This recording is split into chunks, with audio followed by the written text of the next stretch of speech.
अर्जुन और श्री कृष्ण का संबंध बहुत ही खास और गहरा था और इस कारण कई बार अर्जुन को इस बात का अहंकार हो जाता था कि उससे अधिक न तो किसी में श्री कृष्ण के प्रति भक्ति है और न ही कोई उससे अधिक वीर है।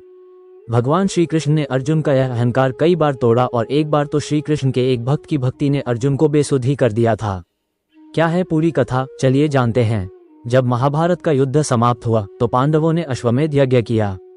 एक दिन वह घोड़ा राजा मोरध्वज के राज्य से गुजरा जिसे उसके छोटे से पुत्र धीरध्वज ने रोक दिया।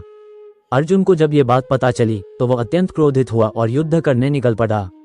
श्री कृष्ण ने मोरध्वज के दानशीलता और महानता का परिचय देते हुए अर्जुन को युद्ध करने से मना किया और यह भी बताया कि वो नारायण के कितने बड़े भक्त हैं।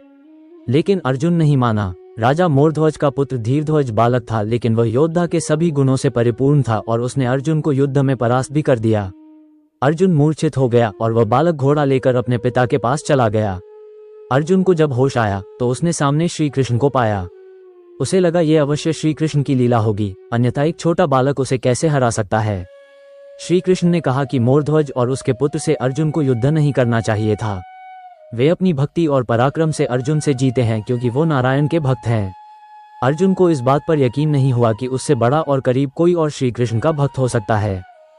अर्जुन का अहंकार तोड़ने के लिए श्री कृष्ण और अर्जुन ने जोगियों का वेश बनाया और वन से एक शेर पकड़कर भगवान विष्णु के परम भक्त राजा मोरध्वज के द्वार पर पहुंच गए। राजा मोरध्वज बहुत ही दानी माने जाते थे। उसने दोनों साधुओं की आवाभगत की, लेकिन भगवान कृष्ण ने मोरध्वज से कहा कि हम तो ब्राह्मण हैं, कुछ भी खा लेंगे, लेकिन ये शेर नरभक्षी है।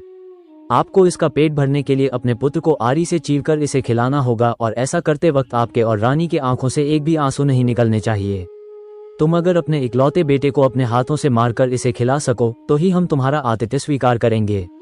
भगवान की शर्त सुन मोरध्वज के साथ साथ अर्जुन भी सकपका गया, लेकिन राजा अपने आतिथ्य धर्म से पीछे नहीं हटा।